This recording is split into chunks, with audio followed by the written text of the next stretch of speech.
முத்துச்சிதறல் சிந்தனைக்கு. உன் இன்பமும் துன்பமும் உனது கையில் இருக்கிறது. உன் இன்பமும் துன்பமும் உனது கையில் இருக்கிறது. நாம் எக்காரியத்திலும் நிதானமாக இருக்க வேண்டும். ஒரு பேச்சுக்கு சொல்வார்கள், தானத்திலே சிறந்தது நிதானம் என்று.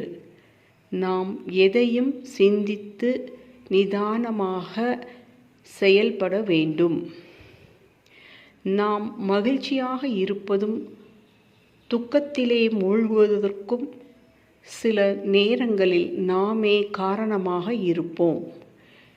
எப்பொழுதும் மன தூய்மையாக இருக்க வேண்டும். நாம் எப்பொழுதும் மகிழ்ச்சியாக இருப்பது என்பது சாலச் சிறந்தது.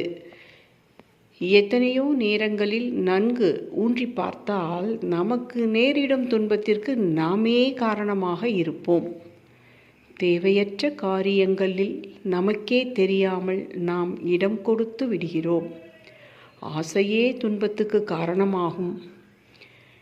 நம் மன சந்தோஷமும் துக்கமும் நம் கையில் தான் இருக்கிறது என்பதை நாம் ஞானத்துடன் சிந்தித்து செயல்பட வேண்டும்.